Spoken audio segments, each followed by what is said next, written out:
friends.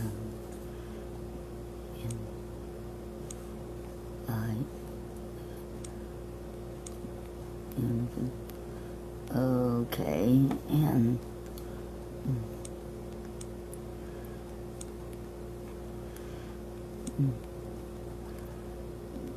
Donna Steele, okay, and okay.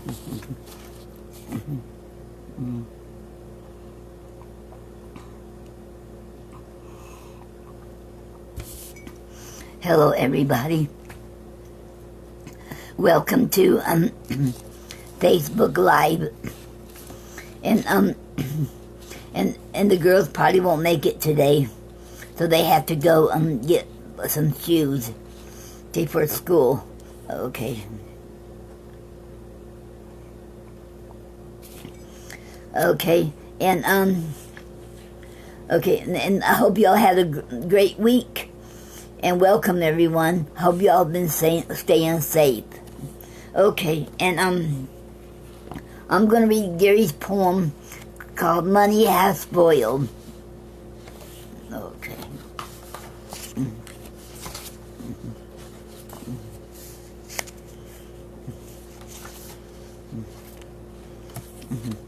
Okay. Money has spoiled everything but poetry. We all need truth. The value of our words is worth more than our money. We can't let our freedom of speech and personal feelings be destroyed and distorted by the influence of profit. The truth must be told about our past in order to use these truths to help guide the future of mankind on this earth. Okay, the end. Now we're going to, okay, here,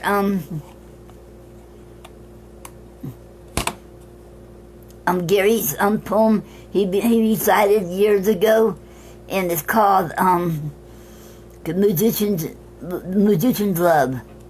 Hello, Michael. Hello. Okay. Oh, okay. I just thought, since I wasn't really ready, I just do one of my older poems, and it's called "A Musician's Love." Would that be okay? That's it. All right. Here we go. I'll get done my All right. It's called a musician's love. The violin hears as I bow, forever drawing it to and fro. Never-ending cycle-like, tunes I'll practice done just right. The violin rests, no more sounds. Skies darken and the night settles down. As I leave a wanton wanderer, full of thought, it makes no difference if it's sweet or hot. The fictions of probability is what I see to embellish the spellbound dream for me. End poem. I like that, man. Thank you. A lot. That's really cool. But how you been doing up there? Oh, I've been good. Busy. Yeah, you still in that Boston area? Oh yeah. Yeah, the backwoods of Boston. In the backwoods of Boston back there. Yeah. All right. Well, at least you enjoy a little bit of the water life back there, I hope. Yeah, actually, I live on a pond, so it just, yeah. Huh? I live on a pond, so I get to enjoy it really frequently. Wow. Okay, that's great. Yeah. I'm getting old enough. I should be going fishing instead of doing anything else. But I'm trying to get around to kind of work on my lawnmowers and all that stuff. And I should go out there and sit and look at them and. I have one more verse. Anyway, and much was. We pay attention to the poetry and the stuff, and so I didn't really have anything new. So I thought, I always liked this poem, so I'll just do that for you. So here, Thanks, sir. huh? I'll give you back to Noreen, buddy. All Here right. she is. Here she is. Okay. Okay. And that was Gary reading his poem, A Musician's Love. And that was Michael Quigg too on there. Okay, he was the host that day on Speakeasy Cafe. Okay. Okay. Now today's a raffle drawing. Okay, let me get and whoever wins is the winner will win Now and Forever Our Love and Other Love Poems. This right here. But I won't get my other copies till February 17th to the 19th. So I won't be able to send it out till then. This is my copy right here. Hope y'all can see this. Okay. Okay. And now we'll see. Let me shake up this real good.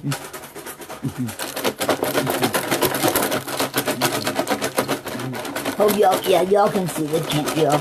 I want to make sure y'all can see this. Okay. Okay. Now I'm going to shake the... Okay. Hello, John. Okay. So now, okay. I'm going to shuffle this up real good. Okay. Let me see. Okay. Uh-oh. Uma G. You have won Now and Forever Our Love and Other Love Poems by Gary and I. Congratulations. Wow. Okay. Congratulations, Uma. And Uma, you should send me your mailing address on the send it to the inbox. And hello, Mimi.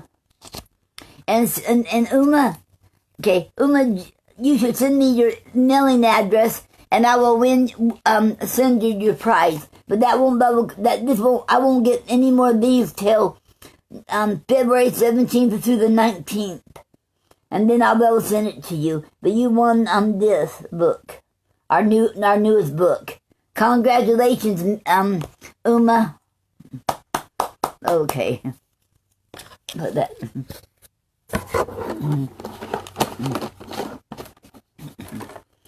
Okay. Okay. Okay.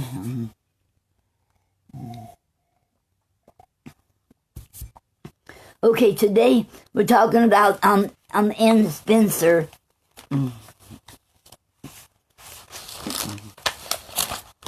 Okay. Okay. Okay. Ann Bethel Spencer was an American poet, teacher, civil rights activist, librarian, and gardener. Though she lived outside New York City, the recognized center of the Harlem Renaissance, also known as the New Negro Movement, she was an important member of this group of intellectuals. She met Edward Spencer while attending Virginia Seminary in Lynchburg, Virginia. Following their marriage in 1901, the couple moved into a house he built at 1313 Pierce Street, where they raised a family and lived for the remainder of their lives. Hello, Robert. Okay. Okay. Ann Spencer holds an important place as a widely anthologist poet and was the first Virginian and one of 3 African-American women included in the highly influential Norton Anthology of Modern Poetry, came out in 1973. As a civil rights activist for equality and educational opportunities, she and her husband Edward with close friend Mary Rice Hayes Allen and others, revived the chapter of the NAACP in Lynchburg, Virginia, which had begun in 1913. In association with James Weldon Johnson, the branch became fully active with 96 members as of July 1918. The Spencer's home became an important center and intellectual salon for guests and dignitaries such as Langston Hughes, Martin Luther King Jr., Marian Anderson, George Washington Carver, Thurgood Marshall, James Weldon Johnson, and W.E.B. Du Bois.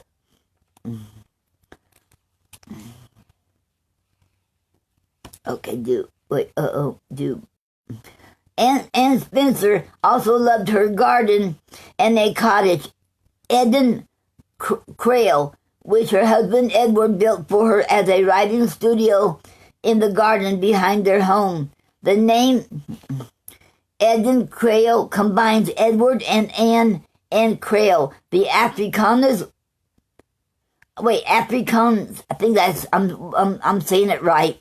The Afrikaans word for enclosure or corral. Or corral. Okay. Hello, Andrew. Hello, Jasna. Greetings and hugs, too. Okay.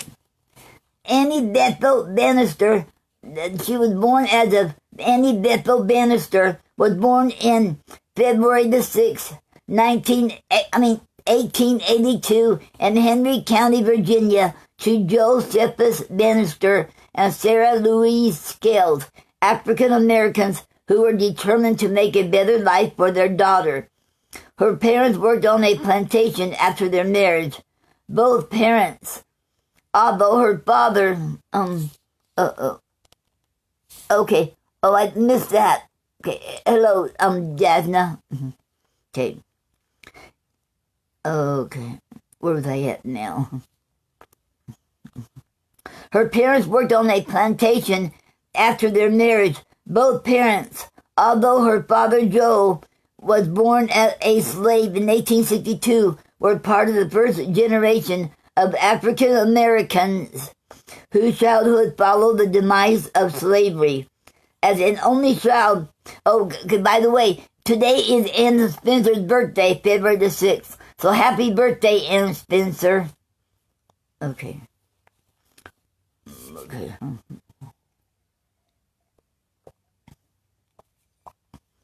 As an only child, she was the center of her parents' affections.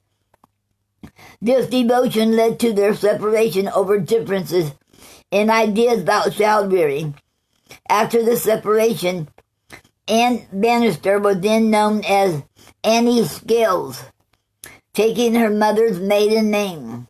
Mother and daughter moved to West Virginia and settled in Bramwell, a town whose acceptance of African Americans and immigrants was unusual for the time. Annie lodged in the home of the Dixie family, while her mother worked as a cook at a local inn. William T. Dixie, a proprietor of his own barber shop, his wife Willie Bill, and their 5 children were prominent members of the African American community. As a lodger in the Dixie household, Annie was without cares, chores, or schooling of any kind, even though she grew up with the Dixie children who attended school locally and routinely performed household chores. Sarah was deeply devoted to her daughter, and she believed the local schools were unsuitable for her. Without the formal structure of education, Annie had an unusual amount of freedom for an African-American child in the late 19th and the early 20th century. It was this freedom of life without care in Bramwell that would lead to her development as a poet.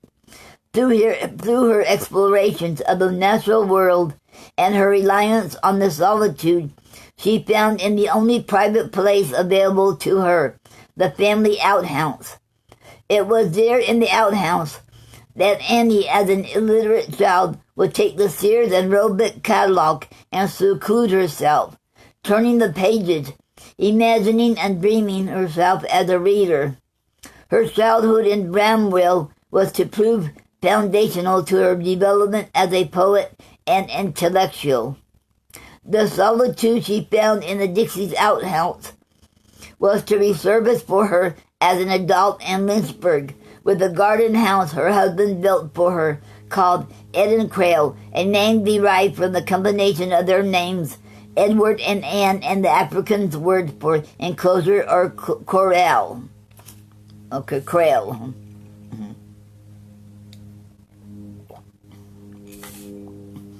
Although separated, Annie's parents, Joe and Sarah,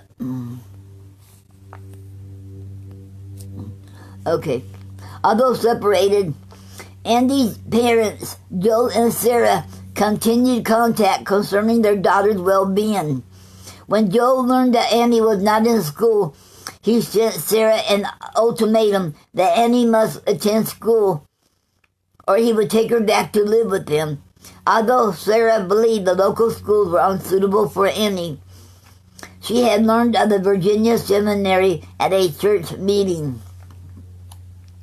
With Joe's ultimatum in mind, Annie was sent to Lynchburg to be enrolled in the Virginia University of Lynchburg, then known as Virginia Seminary, in 1893 when she was 11 years old.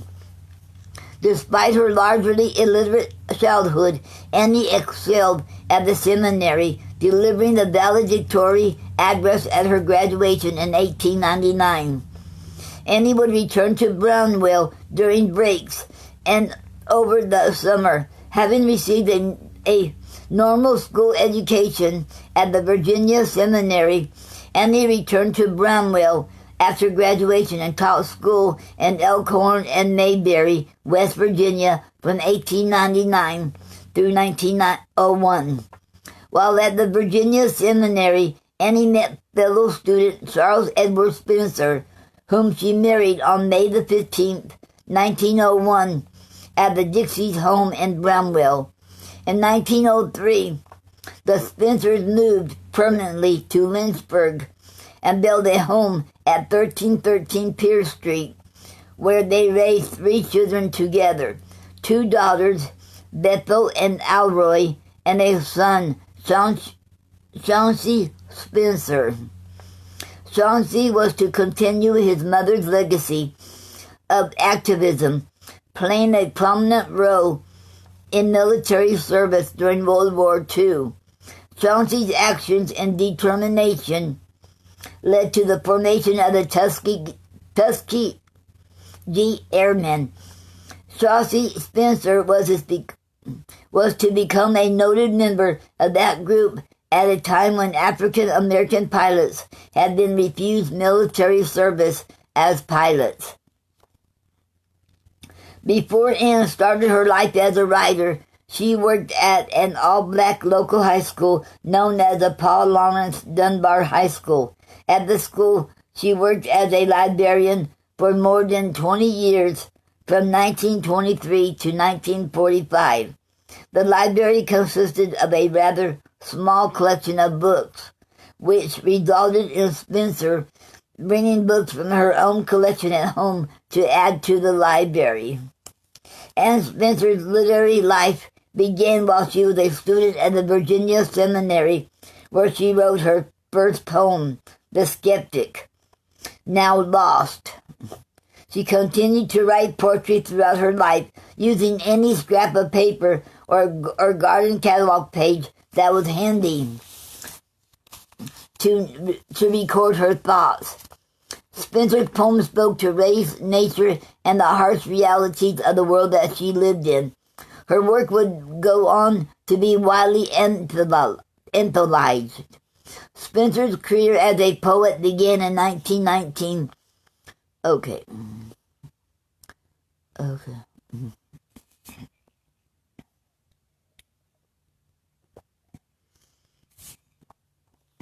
When she was planning to open a chapter of the NAACP in Lynchburg. Ann Spencer hosted James Weldon Johnson in her home as a traveling representative for the NAACP. It was during this visit in 1919 that Johnson discovered Ann's poetry, and working through H.L.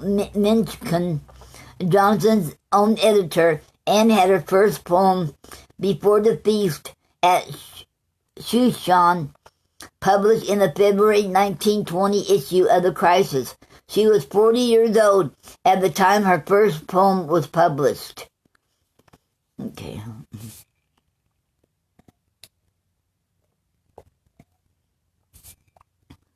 Okay.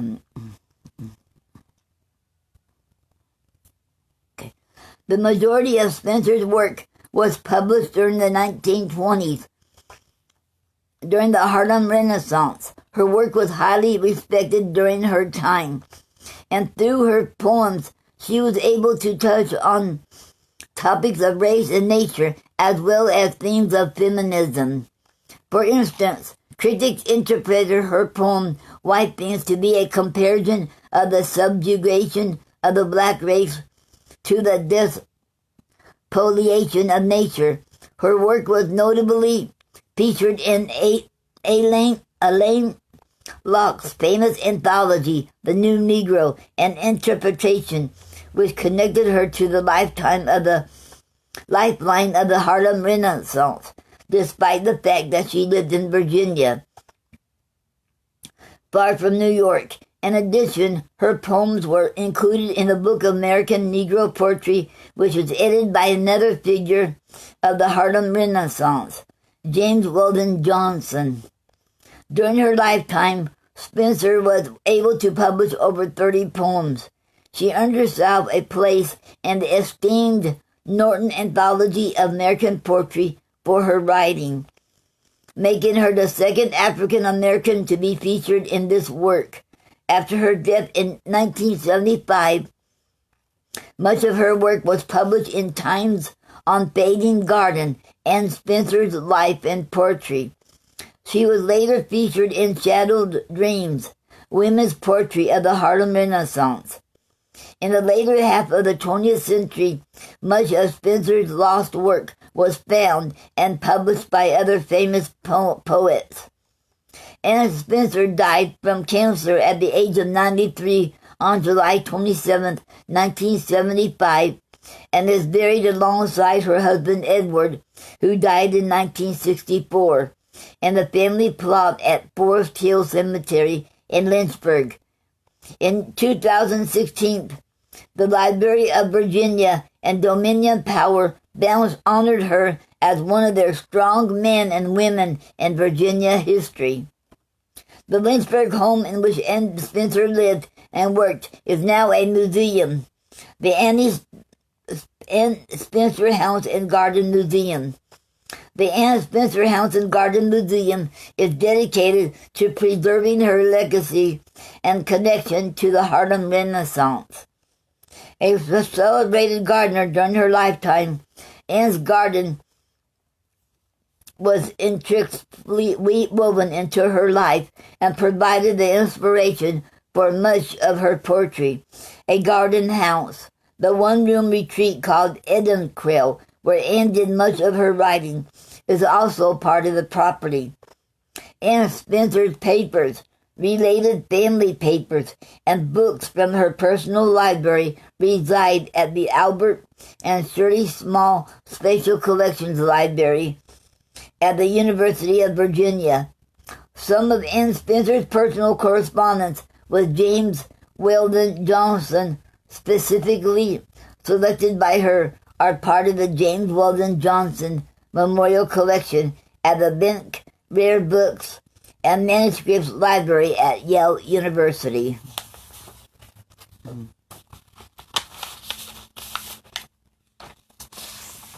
Okay.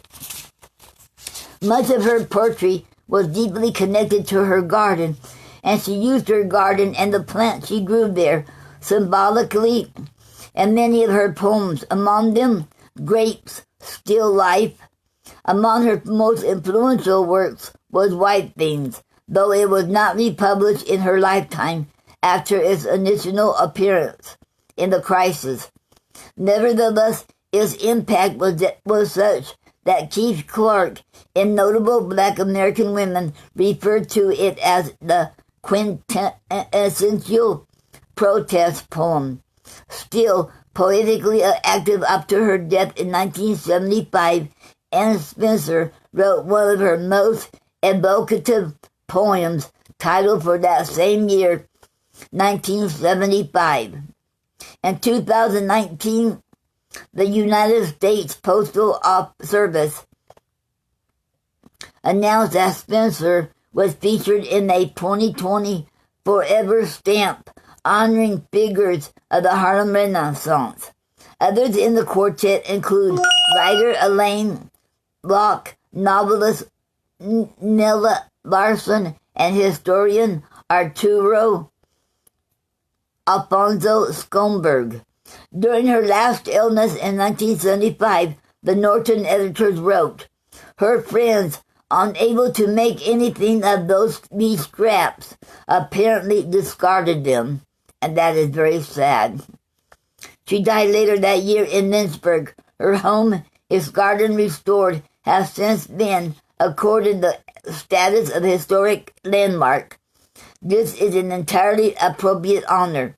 Spencer's voice as a poet was distinctive, assured, and complex.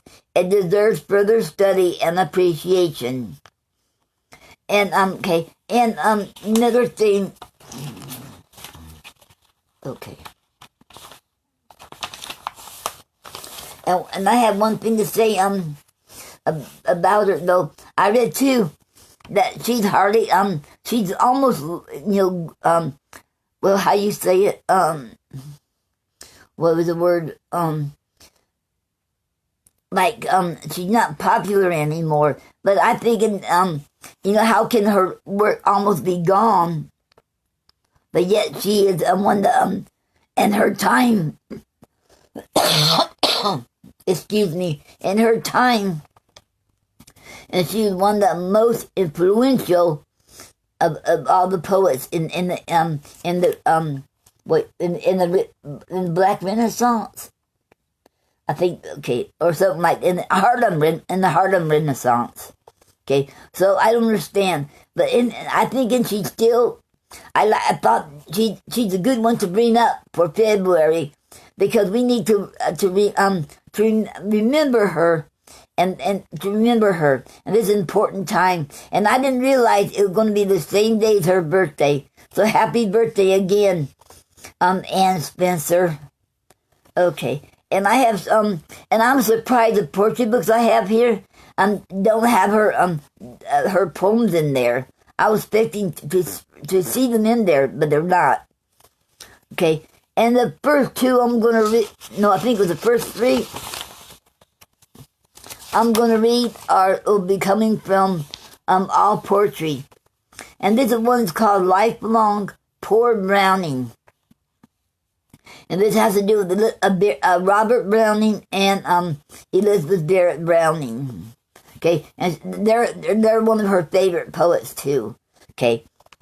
Lifelong poor Browning never knew Virginia, or he not grieved in Florence for April sallies back to English gardens after Euclid's linear, clipped yews, pomander walks, and preached alleys, primroses, prim indeed, in quiet ordered hedges, waterways, soberly, sedately, enchanneled, no thin righteous blade even among the sedges, all the wild countryside tamely empaneled.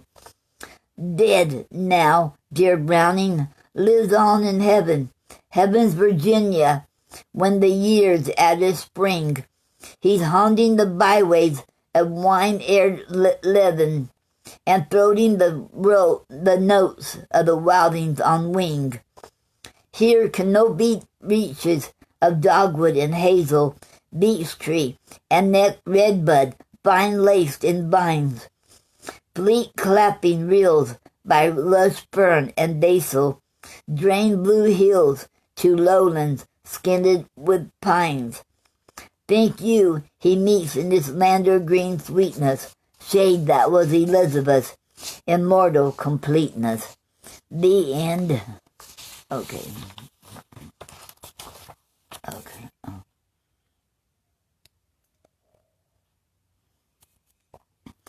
Okay, next one, Lines to a Nasturtium. Okay, I love her muses. Okay.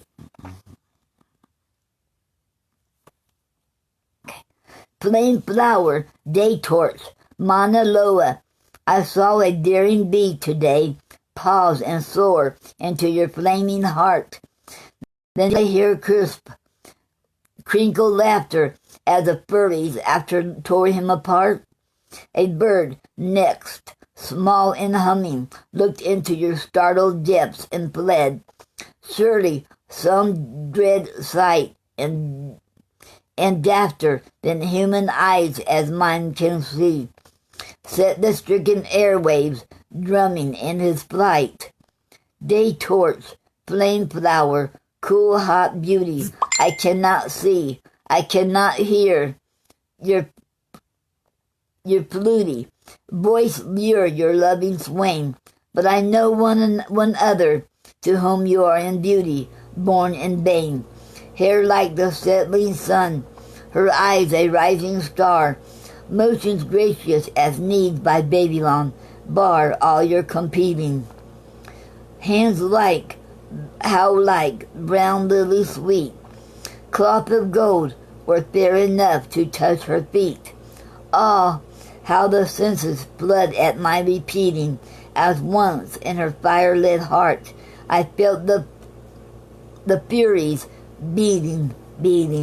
The end. Okay. And this one's called Dunbar. Okay, this is one, she wrote this one about Paul Laurence Dunbar. Okay, called Dunbar. Oh, how poets sing and die, make one song, and heaven takes it. Have one heart, and beauty breaks it. Chatterton, Shelley, Keats, and I. Oh, how poets sing and die. The end. Okay. Okay.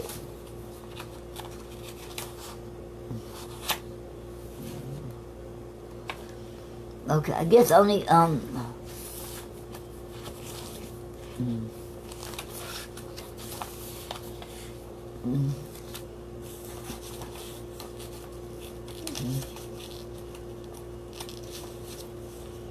thought I had 5, but I guess I only had 4. And Taboo. And this one comes from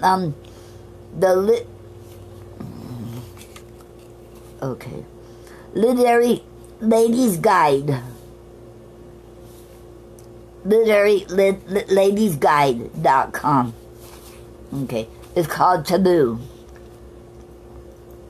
Okay, being a Negro woman is the world's most exciting game of taboo. By hell, there's nothing you can do that you want to do, and by heaven, you are going to do it anyhow. We do not climb into the Jim Crow galleries of scenario houses. We stay away and read. I read garden and seed catalogs, Browning, Houseman, Whitman, Saturday Evening Post, Detective Tales, Atlantic Monthly, American Mercury, Crisis, Opportunity, Vanity Fair, Hipper Journal. Oh, anything. I can cook delicious meals. I can cook delicious things to eat. We have a lovely home, one that money did not buy. It was born and evolved slowly out of our passionate, poverty-stricken agony to own our own home, happiness. The end. I like that one. Okay. I like her poetry. And I'm thinking that we should share about her, and get to know Ann Spencer. And once again, it's her birthday. So happy birthday, Ann Spencer. Okay.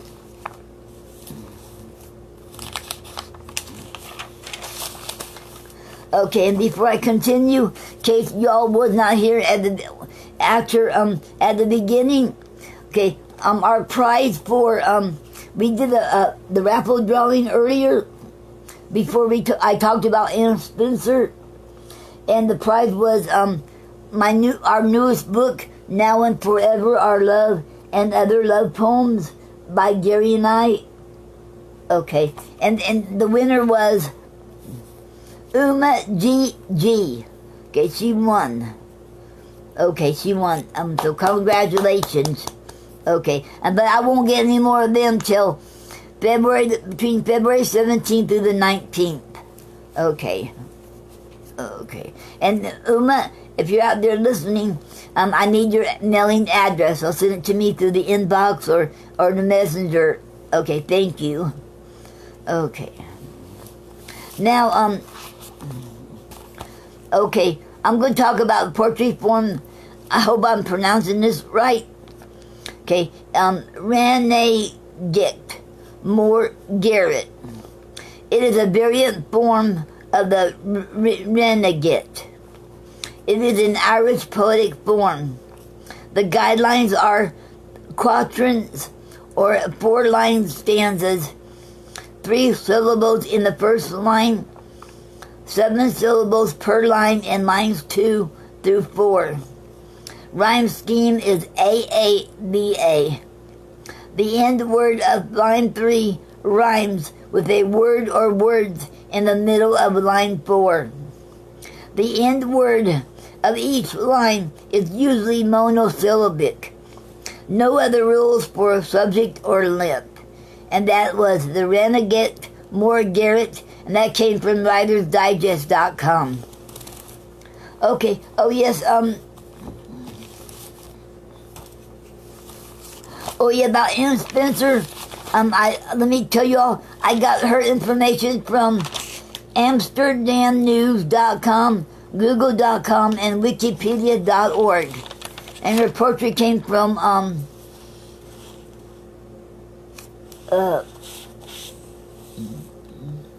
Literary Ladies Guide and allpoetry.com. Okay. Okay, and our word of the week is called Ephern. Ephern is spelled E-P-E-R-G-N-E. It is a noun, and the origin is a French word, and it's the early 18th century. And definition is an ornamental centerpiece for a dining table, typically used for holding fruit or flowers. Example, I purchased a bouquet of daisies to place in the Ephern. Okay. Ephern is thought to have originated from the French word épargne, E-P-A-R-G-N-E, means saving or economy. Okay. We can thank ancient Rome and Greece for the tradition of an Ephern on the dining table. Centerpieces used local plants and animals to reflect seasons and themes. It dropped out of style in the English Middle Ages when diners preferred to focus on the most important part of the table, the food. But the Ephern returned to fashion with a flourish in the 17th century under French influence. Okay. And that was Ephern, E-P-E-R-G-N-E. I like that word, Ephern. I think that's an awesome word. Okay.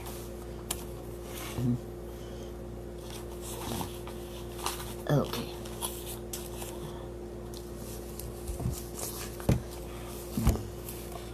Okay. And, okay.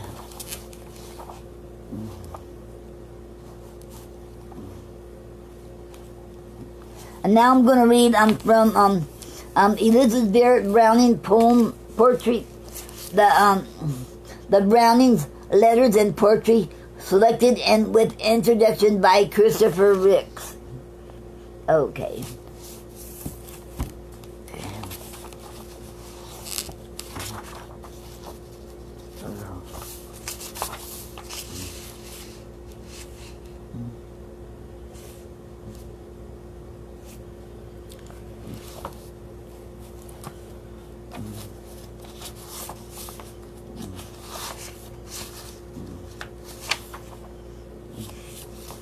Okay.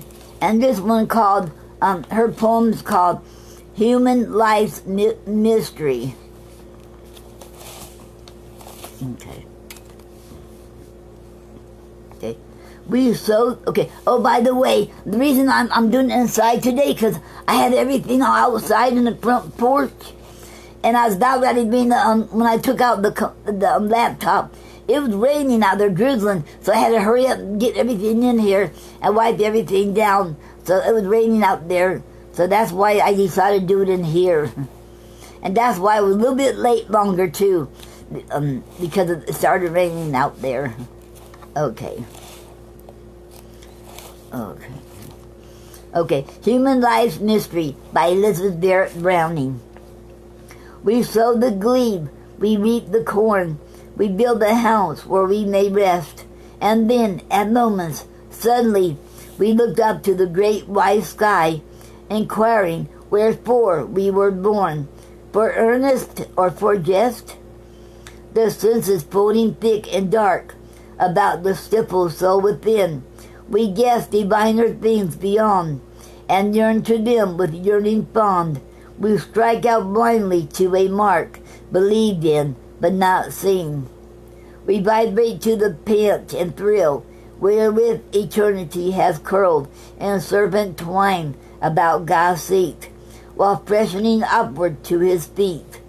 In gradual growth, his full lead will expands from world to world, and in the tumult and excess of act and pageant under sun, we sometimes hear, oh, soft and far, as silver star did touch with star, the kiss of peace and righteousness through all things that are done. Okay. God keeps his holy mysteries just on the outside of man's dream, and die apace and slow, we think, to hear their pinions rise and sink, while they float pure beneath his eyes, like swans adown a stream. Abstractions are they from the forms of his great beauty, exaltations from his great glory, strong previsions of what we shall be, intuitions of what we are, and calms and storms beyond our peace and pageants, things nameless, which, in passing so, do stroke us with a subtle grace. We say, who passes? They are dumb. We cannot see them go on or come. Their touches fall soft, cold as snow, upon a blind man's fate. Okay. Yet touching so, they draw above our common thoughts to heavens unknown. Our daily joy and pain advance to a divine significance. Our human love, O mortal love, that light is not its own. And some horror chills our blood to be so near such mystic things. And we wrap around us for defense our purple manners, moods of sense, as angels from the face of God stand hidden in their wings, and sometimes through life's heavy swound we grope for them with strangled breath. We stretch our hands abroad and try to reach them in our agony, and widen so the broad life wound, soon large enough for death. The end. Okay. Now I'm going to read one of Robert Browning's poem. Okay.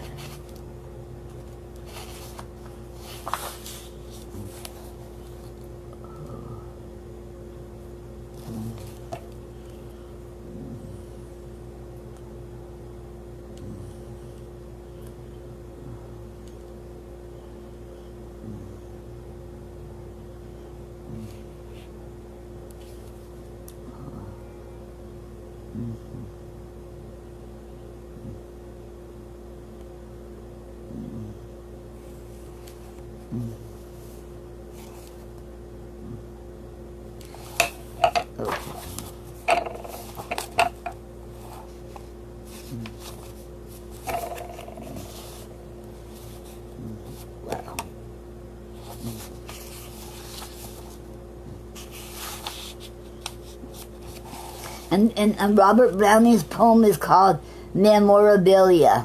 Okay. Ah, did you once see Shirley Plain? And did he stop and speak to you? And did you speak to him again? How strange it seems and new. But you were living before that, and also you are living after.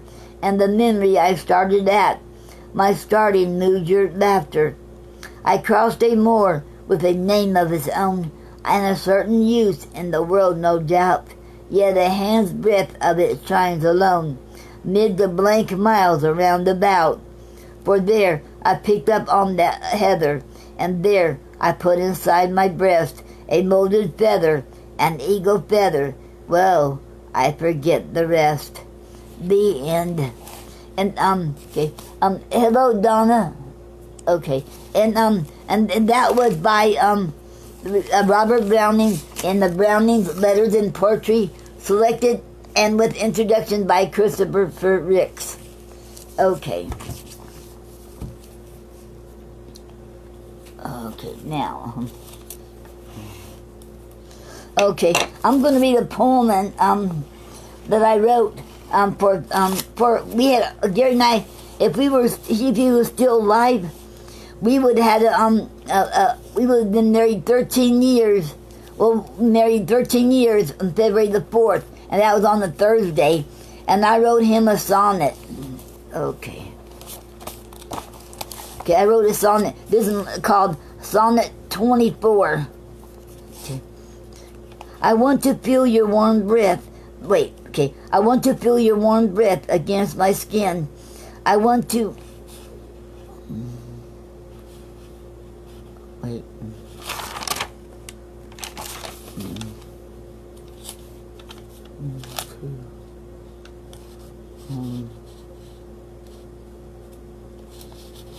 Wait a minute.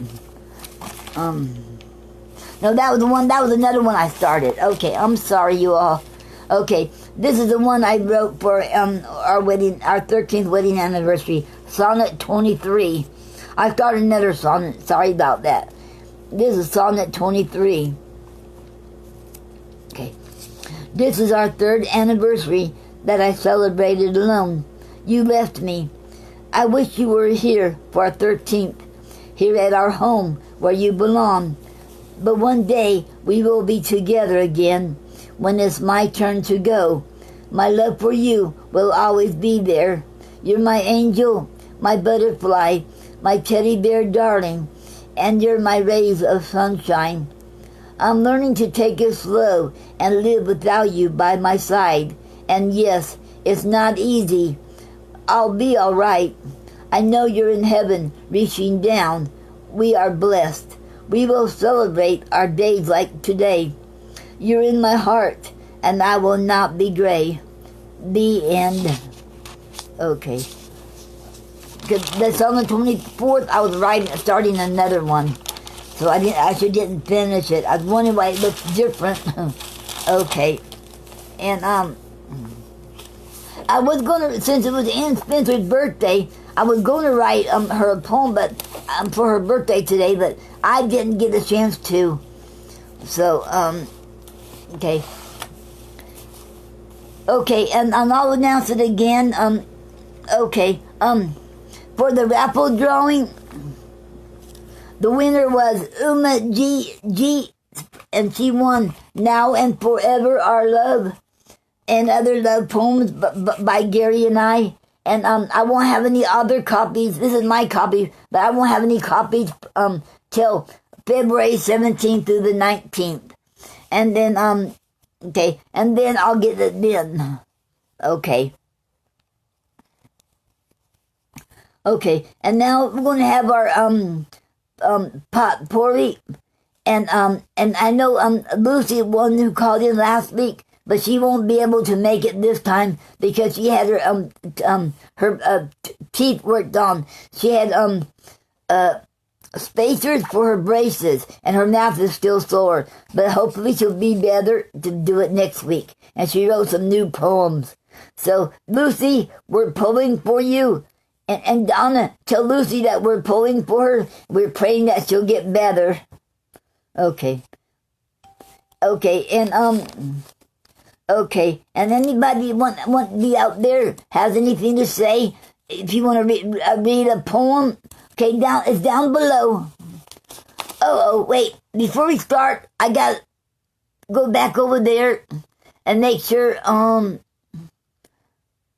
okay, I don't know if I can do it from here. I have to go up there and turn off the Wi-Fi on the lap. Wait, yeah, I think the Wi-Fi is still on. I have to turn it off before we can do it on the phone. Hold on for a second, I'll be right there. Okay, let me get...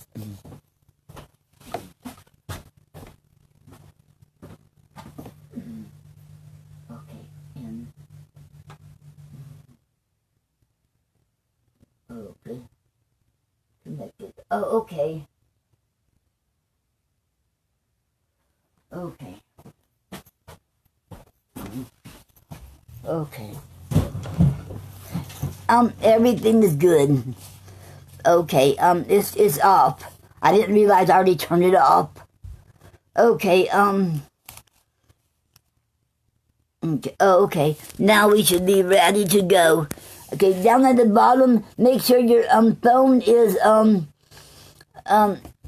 horizontal like this in landscape mode.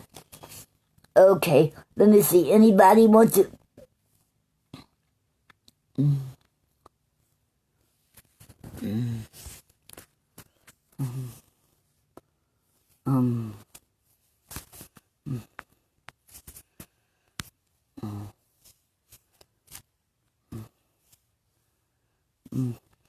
Okay. Hello, Mark.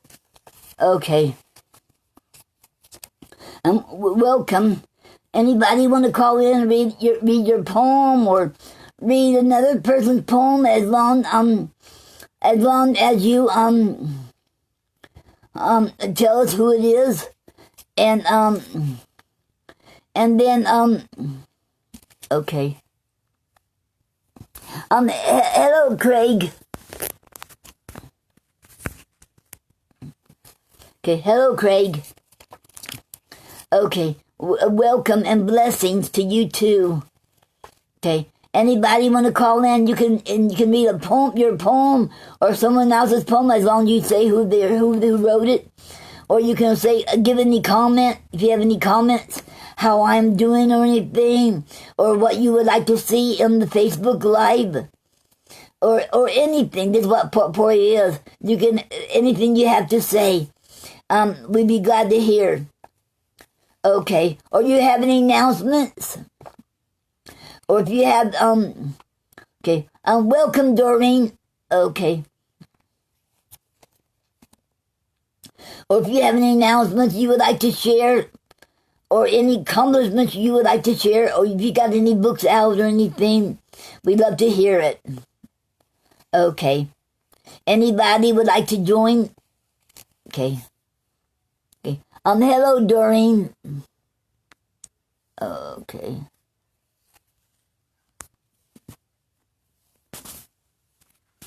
Okay.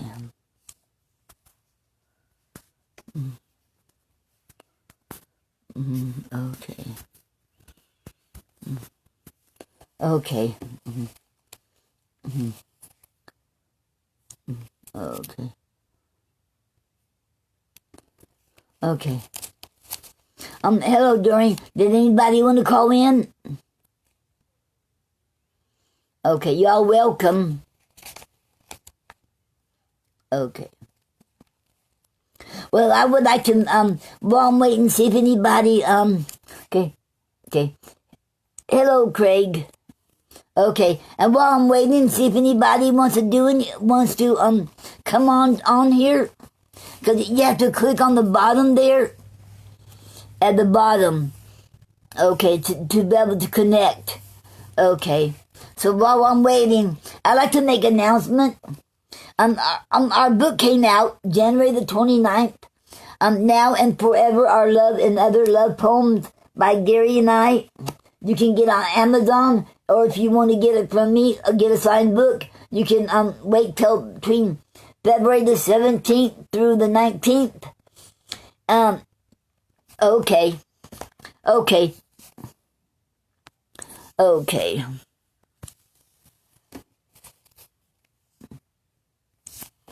Okay. Would you like to come on in?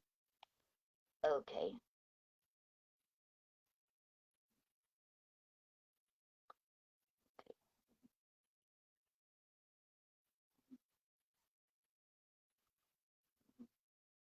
It's still saying adding.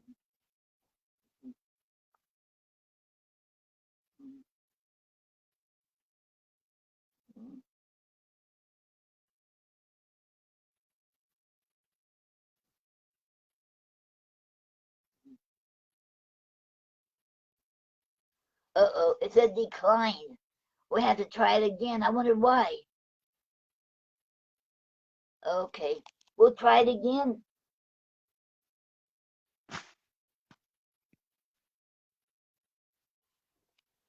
Okay, it says adding.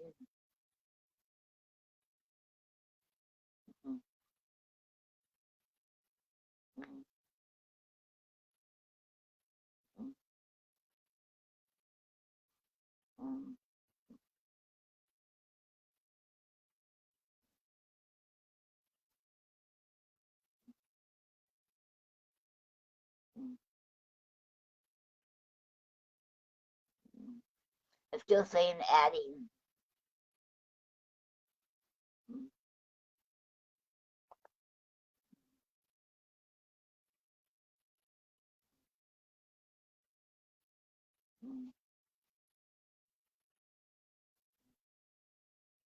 I hope it comes through this time. It's still saying adding.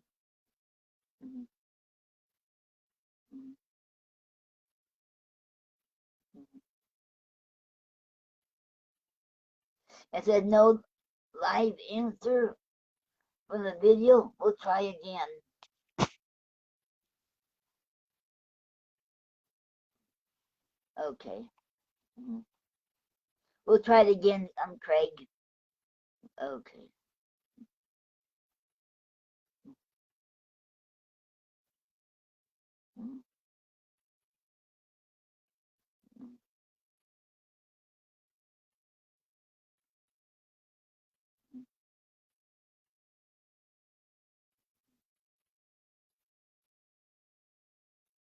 Wow, it said decline.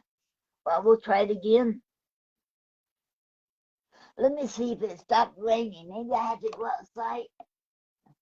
I still see drops of rain out there on the window. Okay, let me try it again.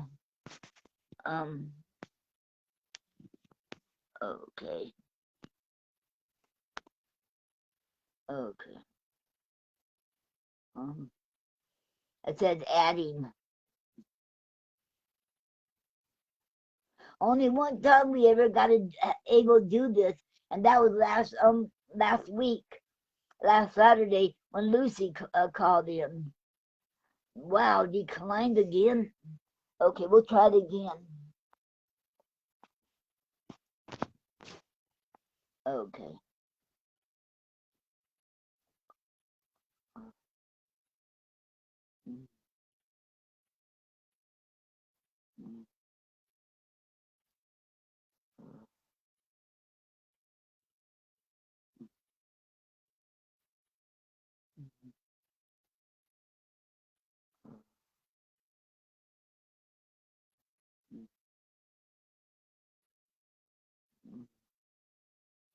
Wow, it said declined. I wonder why. We should try it again.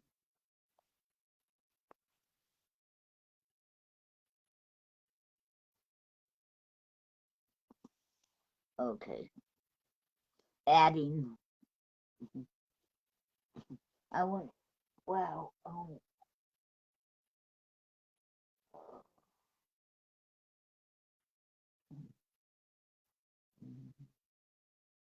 Wow.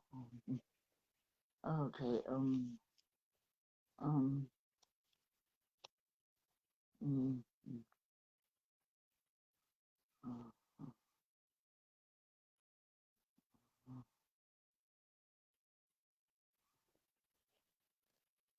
I don't either.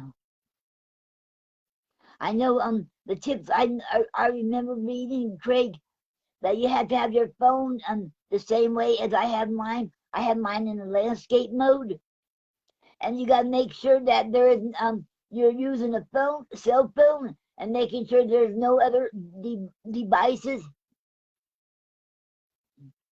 Well, it says connection failed. I don't know why. We'll try it again. Okay. Okay.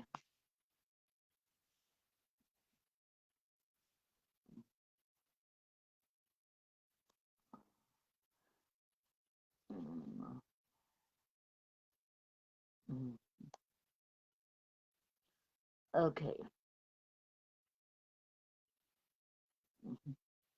It says adding right now. So maybe it'll work this time. It seems like, Craig, we have a hard time doing this. I don't know why.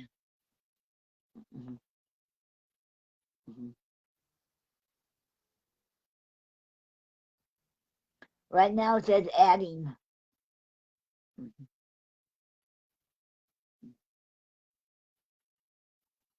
It took, when Donna did it last week, if she said it took her more than one time to do it. But I don't know what she did on her end to got it going.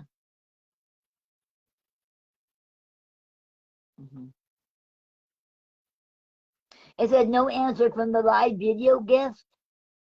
That's what it said that time. We'll try again. Well, okay. Okay. Okay, now I don't see your name up there. Okay. Wow.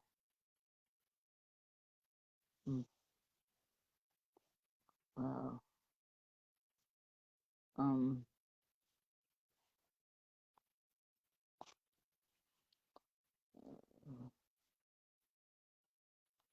Okay.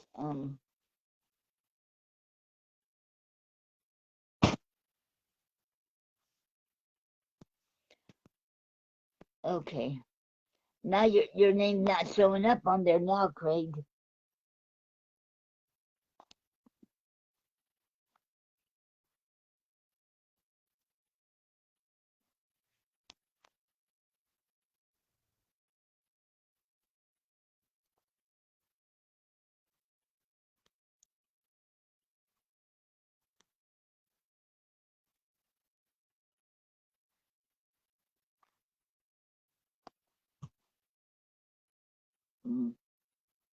Okay.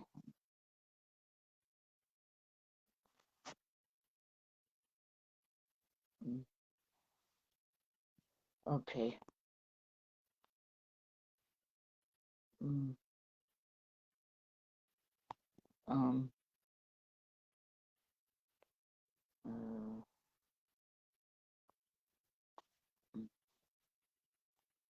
Okay. Your name's not showing up.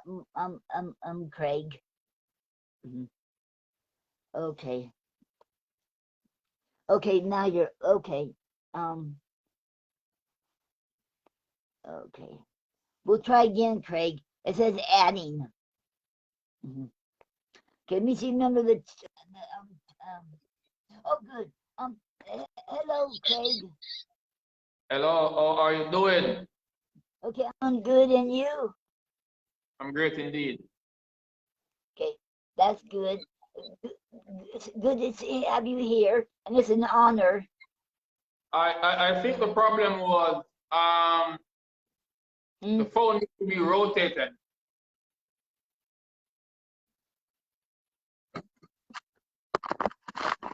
The reason why we couldn't get connected is because my phone was on portrait and it needs to be rotated.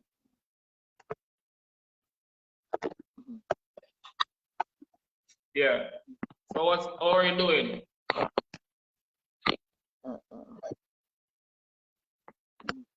Can you hear me? Can you still with us? Yeah, I'm here. Can you hear me?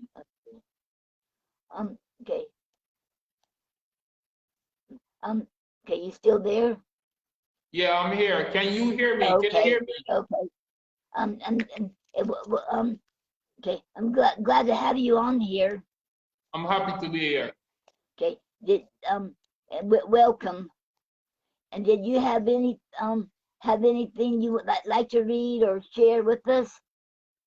Well, first and foremost, I would say thanks for having me on your program, just for one. I could not hear you. I'm saying first and foremost, I must say thanks for having me on your program. Okay. I'm still Can you hear me? here. Yeah. You can hear me You're trying clearly? to- Okay. Can you hear me clearly? Okay. You're still here. Yeah, I'm asking, can you hear me clearly? Okay. Okay. Okay. You're still here with us. Yeah, I'm still here. I'm asking you, can you hear me? Can you hear me?